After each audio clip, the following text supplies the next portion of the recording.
In today's video, I would like to do a thought experiment with you guys. I have long said the audience of the Florida Maquis is the brightest, most intelligent one on YouTube, bar none. So this particular experiment is going to slow down step by step what would happen in a crisis. And there's parts of this that I think people miss. They kind of overlook the smaller aspects of a crisis that are going to drive its length and severity. Now, of course, I put these pictures up here just as placeholders, cash and gold on the right and water and food on the left. Now, in normal society, normal everyday functioning, we have a certain amount of things on the right that are worth a certain amount of things on the left. But it wouldn't take but maybe 3 to 4 days of a lack of things on the left to completely change the value in the mediums on the right. Meaning that if my kid hasn't eaten in 4 days, that bag of chicken fingers that was 6 or 8 or whatever at the store, I don't care how many $100 bills you have, that bag of chicken fingers is going home with me and my kid is going to eat. It completely changes the dynamic simply based on scarcity.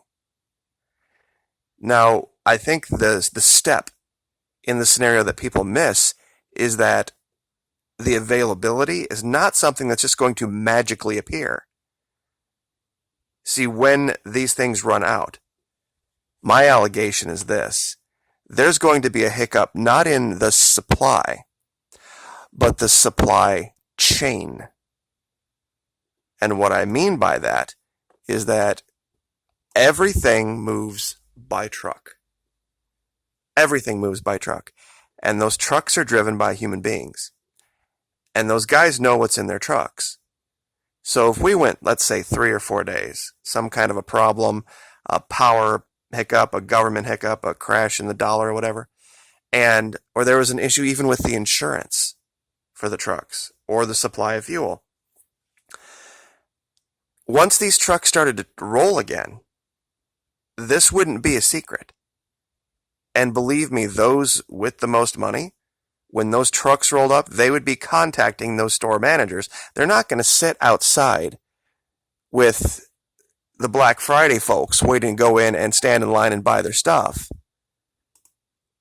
They're going to cook up deals in the back room, and they're going to sell this stuff right outside the back door for 8, 10, 12 times the going rate on the shelf. And they're just going to get loaded up in pickup trucks and drive away. And people are going to start to see that, and there's going to start to be riots because of it. See, getting things, it only takes that 3 or 4 days to completely throw off the dynamics of everything in a way that it won't be fixed in 3 or 4 days, regardless of the supply. I think some of you are starting to get what I'm talking about. This is what's happened in Venezuela. And even the government there has admitted. See, the story came out where Nicolas Maduro has admitted that he hasn't been able to stop the criminal market for the dollar, the US dollar down there. That still holds its value in the black market. And that people, once they get a supply of something, are charging astronomical prices, and they can't police it all. And this is what they're running into, the problems that they're running into. Trust me, when people's kids go hungry, when people's kids go without, everything about civility is going to fall apart. And you're not going to be able to show up down at your local Walmart packing heat to enforce your place in line. That's what will get you thrown in a FEMA camp. Now, I'm sure there's a lot of you out there already 4 minutes and saying, well, that's why I am supplied. That's why I have what I need. You have a supply. Yes, you do.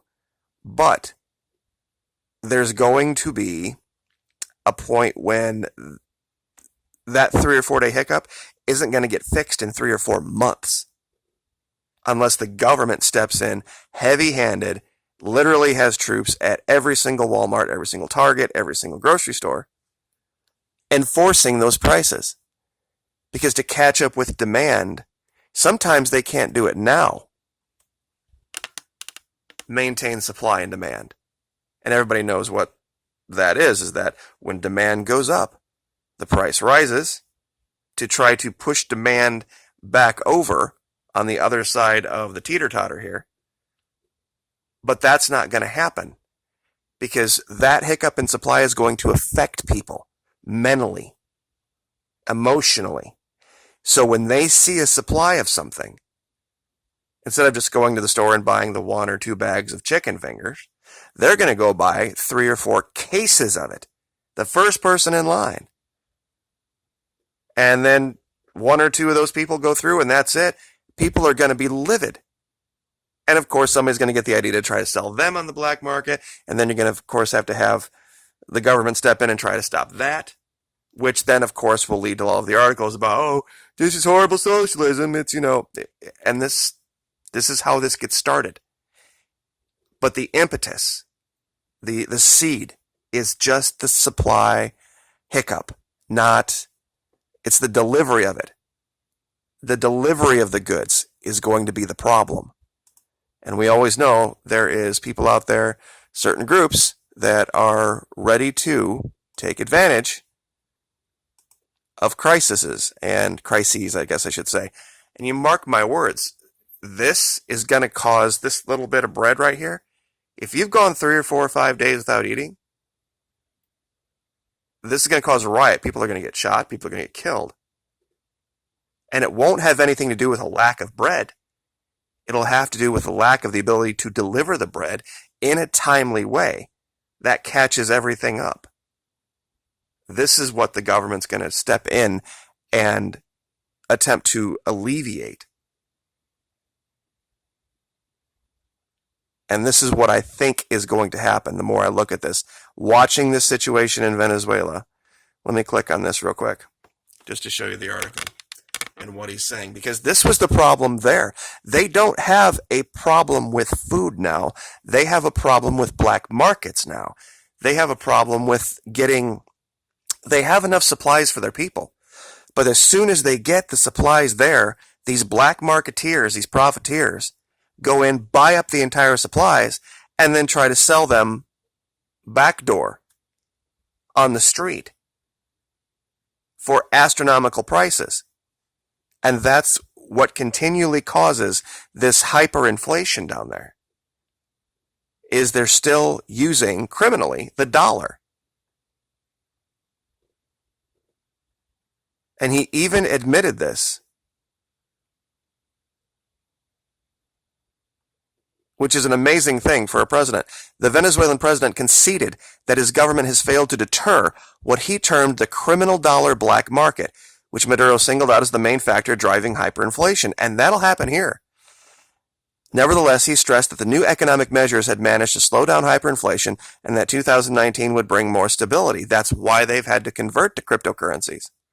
Because there's literally no possible way to catch back up.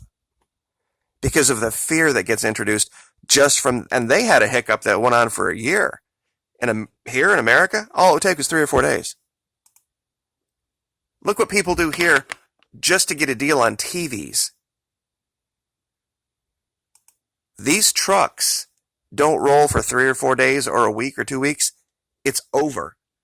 I don't care if they roll, out full force, 24 hours a day, 7 days a week after that. They're never going to catch it back up. Because the spiral will have already started. People are going to go in, they are going to buy stuff up. They are going to try to allow prices. Some regions will allow prices to go up to fix that. But of course, they're going to get demonized. And then the government will make them lower the prices. They'll run out of stuff. Black markets will crop up. There'll be violence everywhere. These trucks will get mobbed.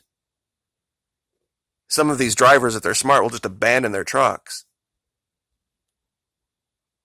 The insurance rates, and this is going to be the other thing. the insurance rates are going to go through the roof. And like I said, there's going to be people that are connected on the inside of these supply chains that are going to know what is going to show up where.